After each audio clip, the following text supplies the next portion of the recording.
Let's not start soft today. Let's go straight into the situation. It was around 7:15 p.m. when Jason unlocked the door to his apartment. He stepped inside, dropped his bag on the floor, and immediately noticed something was wrong.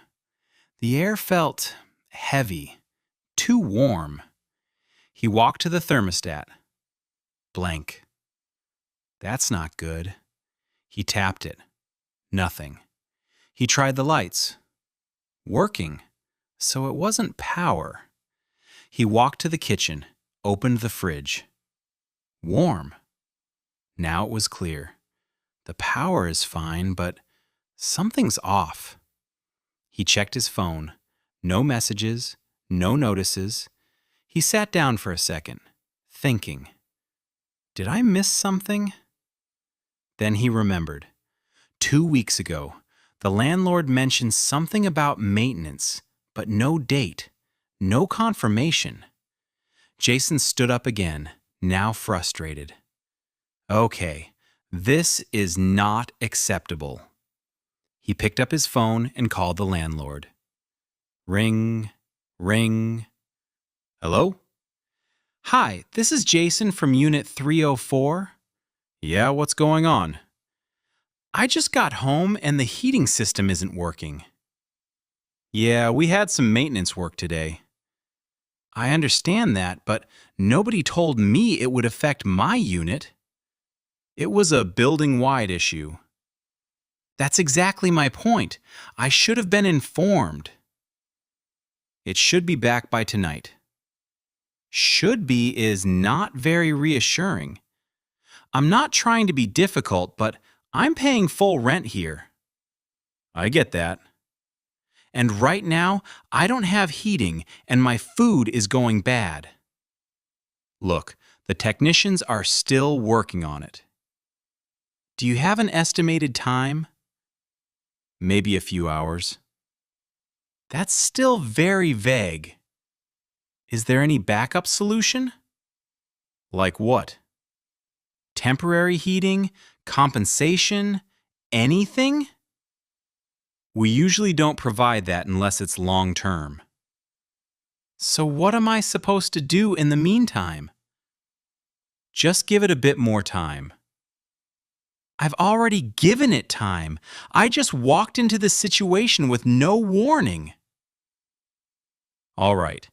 I'll call the technician and get an update. I'd appreciate that. I'll get back to you in 20 minutes. Okay. Call ends. Jason stood there, quiet, not angry, not calm, just stuck. This shouldn't happen. Because sometimes the problem is not the issue itself, it's the lack of communication. Part 2. Real Learning. Advanced and Practical. Let's break this down. This is not beginner English. This is real conflict English. 1. Something's off. Something's off, meaning something is not right. Real use? The system feels off. His behavior seems off. 2. That's not acceptable.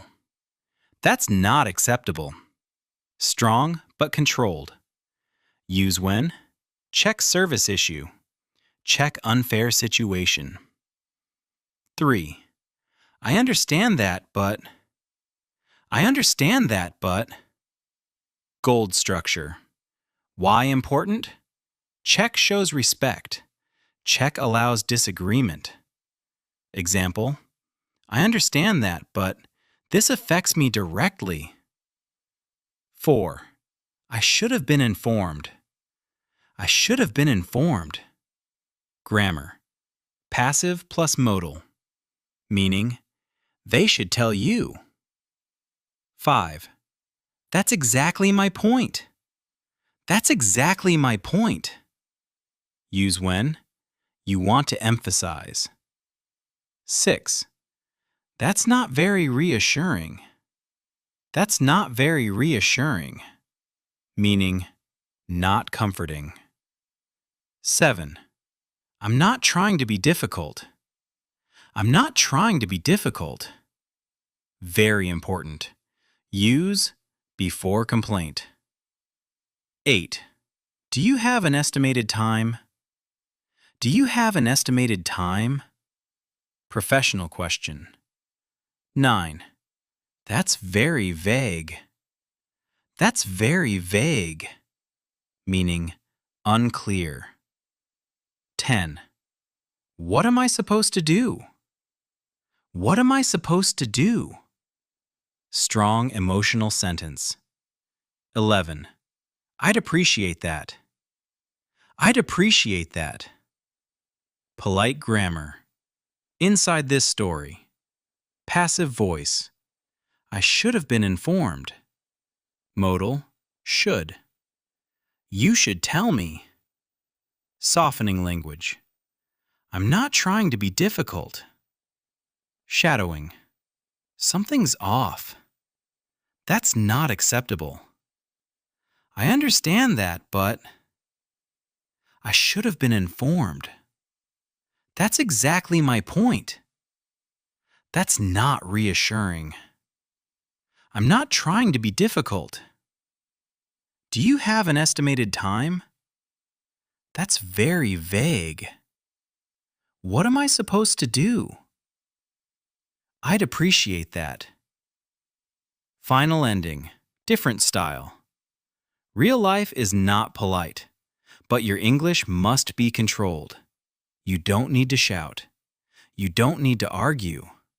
You need precision.